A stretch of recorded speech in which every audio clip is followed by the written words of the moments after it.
Hi, everyone. My name is Jimmy Shi, a research fellow from Group 1, working with Mia, Omar, Jerry, Elliot, Dr. Pritchard, and Dement.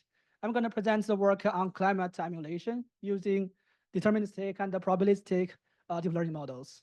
First, let's see what is climate emulation. Given some input variable like a temperature, humidity, we need to build a model to figure out how other variables look like. For example, precipitation. That's the brief definition of climate emulation. The model here could be some numerical models to describe the physical process of the atmosphere system by solving some complex PDE, partial differential equations. These models can provide very good, accurate results, but the big limitation is these numerical models are computationally slow. The other possibility is neural network. As you know, if once the neural networks are trained, the parameters inside are fixed. That means the knowledge is learned. These models, after training, this trained neural network can provide the output very quickly. But the limitation is these trained neural networks are deterministic. That means once these models are trained, the output on the right will always look like that when given the input on the left. That's not good because climate emulation is an uncertain process. So there are multiple uncertainty sources, like from the input, from the model, from the output. So my work is to build probabilistic deep learning models for climate emulation while quantifying the uncertainty in output. The intuitive idea behind is the ensemble forecast. That means we can use the probabilistic model to get ensemble outputs. Then these ensemble members can easily tell us where is higher, where is lower, to easily compute the upper bound and the lower bound for the output. Now let's see how can we get the ensemble forecast.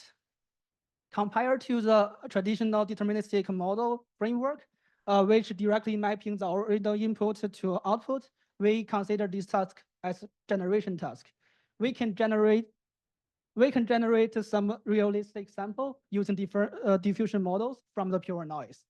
But how can we know this generated model is what we want? At the same time, we include the original input as conditions to guide our deep learning diffusion models to generate the realistic sample, which corresponds to this input. And then, how can we get the ensembles? Remember, here is the original. This is the pure noise. It's easily which can be easily sampled by from the Gaussian noise. So we can, after we train these diffusion models, we can sample the noise multiple times, and we can get the ensemble forecast right here with diverse output. That's our architecture. We call it a conditional diffusion model. Let's see, here is our output at MT, and diffusion models involves two primary process. First, is a forward diffusion process by gradually adding noise until we get the pure noise. And after the second process is the reverse process. We start from the pure noise and to recover the original sample. At the same time, we consider the input as the conditions to guide our diffusion models to generate a realistic sample and the corresponding to that input. This table is showing some the best results from Clemson paper, which is the best benchmark. We also for different variables.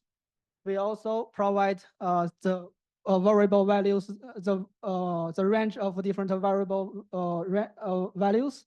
You can tell they are in different scales because the variable values are in different range. First, we also try to deterministic models, transformer and U-Net, and get the results like this. Compare these MAE values, they are comparable. And here is our results of the diffusion models. The MAE score become higher. I guess there are two reasons. The first reason is for our model training, we are using subsamples, a subset. I remember only like 10 million samples, but for Clemson paper, they are using the entire data set, including 5.7 billion samples. So you can tell even we use subset, we already get some like a comparable result. But more interestingly is our diffusion model not only can get this output, at the same time we can get this uncertainty. That's the good thing the deterministic model cannot do.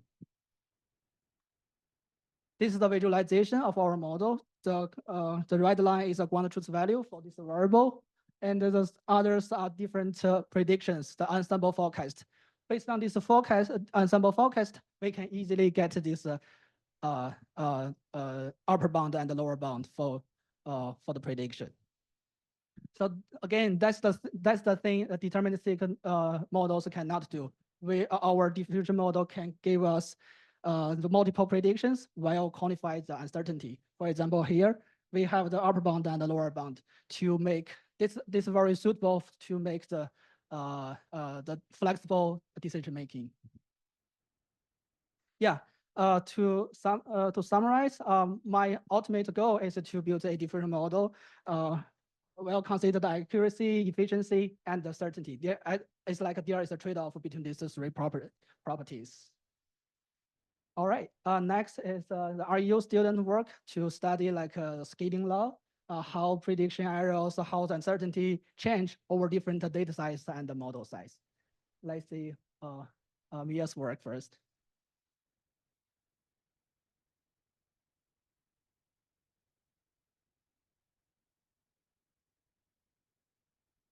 Hi, everyone. My name is Mia Montrose, and I am a rising junior at Harvard College studying environmental science and engineer. And so this summer, as a climate data scientist, I was investigating the scaling law in neural networks-based climate emulation. So just to talk really quickly about this data set that our group is using, it's the ClimSim data set, which was developed in partnership with people here at LEAP and at multiple institutions across the country. And at a high level, it contains 5.7 billion pairs of multivariate input and output vectors, which we'll get to what that means. But that is a lot of data, and I only have 8 gigabytes on my GPU with LeapNGO. So trying to compete with these models like Jimeng was doing was not in the cards for me. And so we really had to figure out what we were going to do with some sort of subset of this data. And so what I ended up doing was looking at 10 years of this simulated data. And we were mapping 124 outputs to 128 outputs. And so this gets back to the input-output vector pairs that we were talking about. And so just to really quickly go over how these vectors were constructed, the data, the first 60, it kind of starts at some point in the atmosphere, and it's 60 temperature measurements all the way to the surface of the Earth. The next 60 are measurements of specific humidity from some point in the atmosphere. You take 60 all the way down to the surface of the Earth. And the last 4 variables or quantities in this vector are measurements taken at the surface of the Earth. We don't need to get into what they are, but that's kind of how these vectors are constructed. The same thing goes for the outputs, except it's 128. And so we have 60 sort of in this vertical atmospheric column, the next 60, and then the last 8 at the surface of the Earth. So my mentor sort of, I said we were slimming down this data set and trying to figure out what we can meaningfully, research with that. And I was sort of guided towards something called the neural scaling law, which basically tells us how neural networks performance changes as key parameters are scaled. And so the key parameters in question here were the size of the training data set, the size of the model, the cost of training, and the performance. And so I decided to go ahead with those first 2 and figure out how scaling the size of the training data set and the size of the model up and down would affect the error or / the performance of my neural network. So I found that increasing the size of the data set decreases the error. Well, in this case, I was measuring error with mean absolute error, like that was my metric.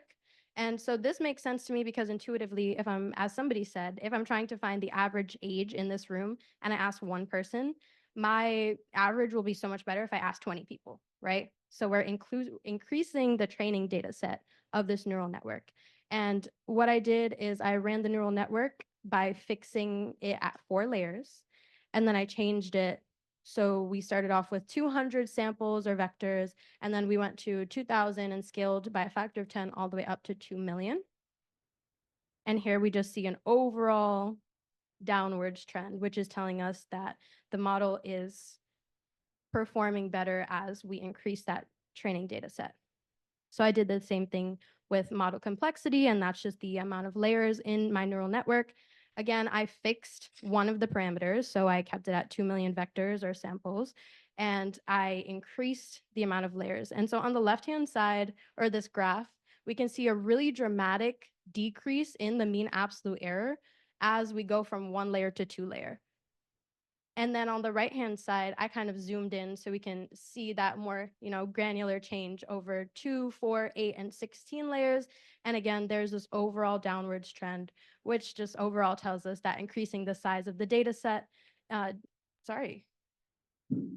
switched them. Increasing the size, the complexity of the model decreases mean absolute error. And again, intuitively, this makes sense because if you were to ask a toddler to solve a math problem versus a math professor to solve a math problem, one of them is capable of more complex thought just based off of their life experiences.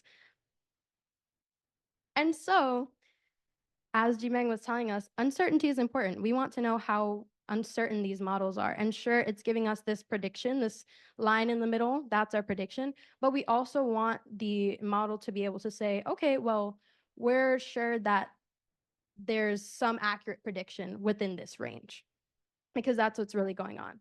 And it's really important to be able to understand that. So as we're making the model better, we hope that this range decreases. And that's kind of exactly what I found. I used a statistical method called conformal prediction and did some modeling of the confidence intervals of these predictions. And so I saw that as I increased the training data set, this confidence interval was getting smaller, which means that the model was slightly more sure about this prediction. And the same thing goes for the model complexity.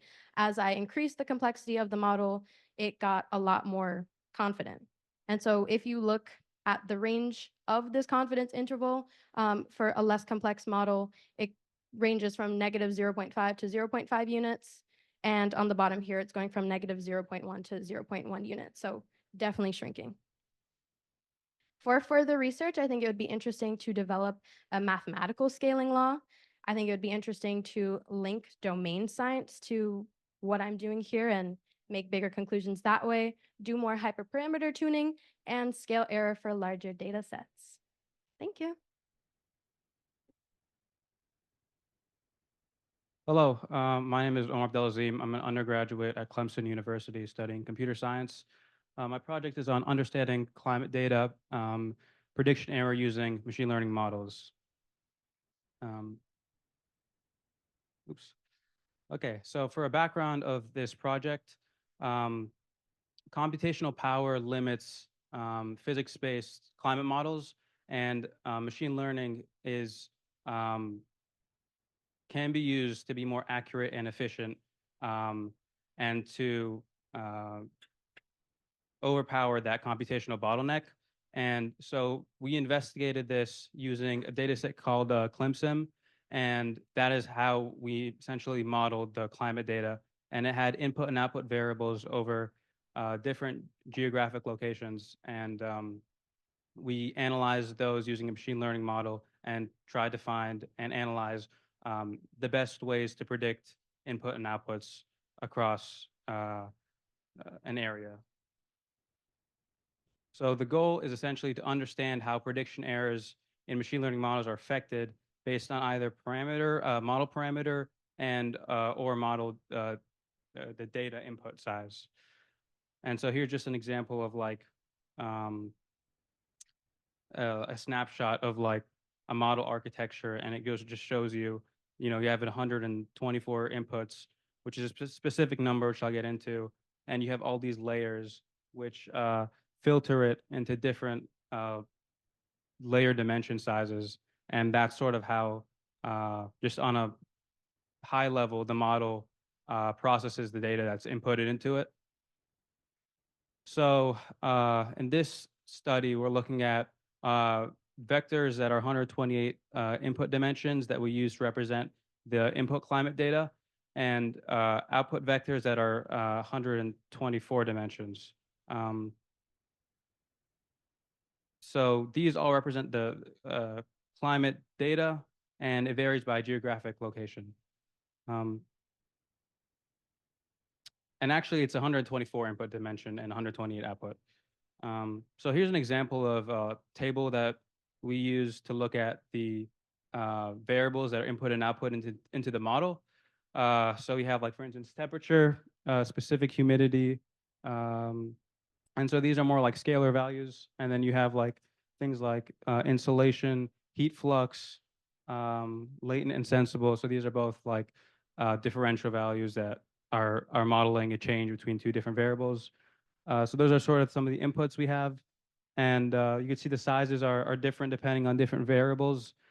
Some of them are over different heights or different geographic locations. And so they use more dimensions to model that, and others are just scalar, just a single value to model at that point.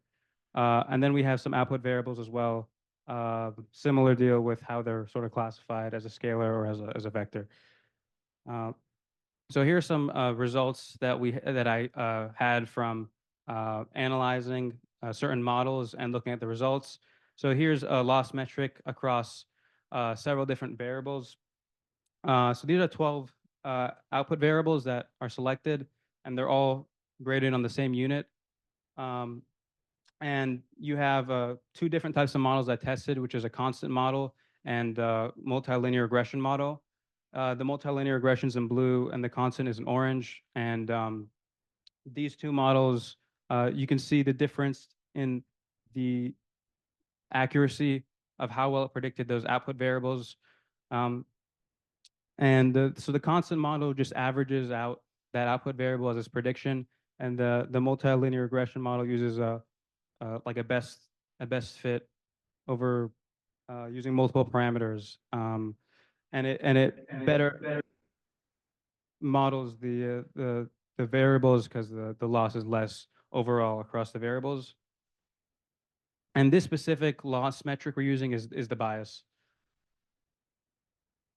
Additionally, I looked at using a multi-layer perceptron, so different type of model. So I studied the relationship between, in this case, the batch size and the model performance.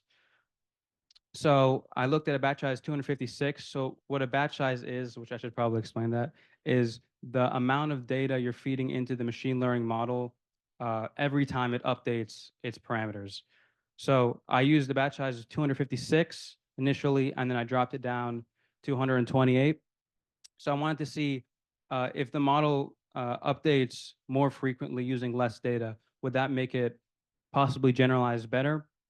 And in this case, I use mean absolute error to look at the loss or grade how well the model performed across those different variables. So here we see the 128 on the x-axis. Those are the total number of variables, and the MAE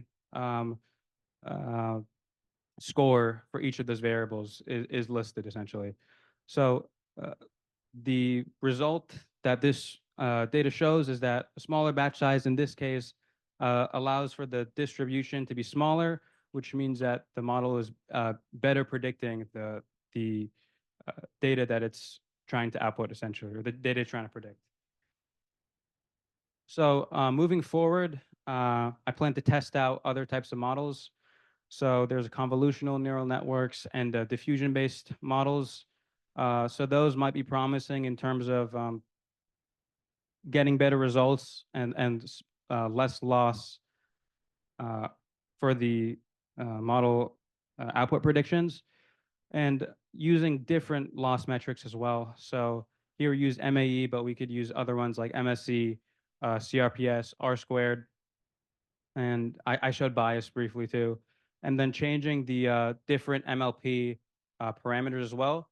So I changed batch size, but as Mia showed earlier, you can change the data set size. You can also change the number of neurons in each layer. You can change the size of, you can change the number of layers. So there's a lot of different things you can experiment with. And then also changing included those. So those are the four, main types of ways that we're planning on continuing this research forward. So yeah, and acknowledgements to our PI, Stephen Mant, Dr. Stephen Mant, our graduate student mentors, Elliot Wong Toy, Jerry Lin, Momentum Fellow Jimeng, research collaborator Mia, and the LEAP team, so Christina, James, and Molly. Thanks. Okay, we have time for 2 quick questions.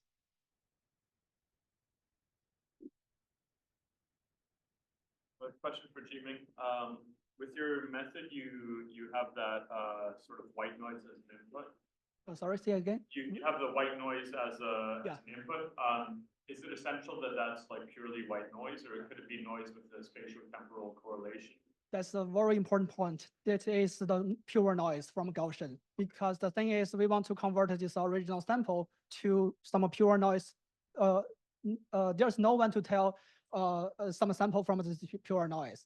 And during the reverse process, the model can learn from this pure noise to reverse the original sample. That's the learning process. So the pure noise is a very, very important point. Time for one more. I had a follow-up question for Jimeng. So for using that to get the uncertainty quantification, I mean, I asked this before you said that it was like seeing how much of the output generation is from the noise versus from the data by altering what the noise actually is. I was curious whether you also experimented with like ablating the like input signal. Like if you give it a completely unrealistic like state vector of like the like temperature, does it then also produce like completely unrealistic things as like a different way to test how much of the output generation is from the noise versus from the signal? Like I was wondering if you tried any like ablation to see how it affected the output. Can you say again the ablation of what? So is the uncertainty from the diffusion just from sampling different noise and seeing how that affects the generation? And then if so, is there also any like difference in output from giving it like unrealistic inputs? Like the X that you're conditioning on? Like, did you try experimenting with the conditioning signal? I was just curious. First, why do we need the unrealistic input? Or how do the diffusion model result in like uncertainty or like error bars? Like, where does the uncertainty come Okay, from? I see. So the input, give me 1 second to show that. So the key point is the input, we keep the same input as the originally.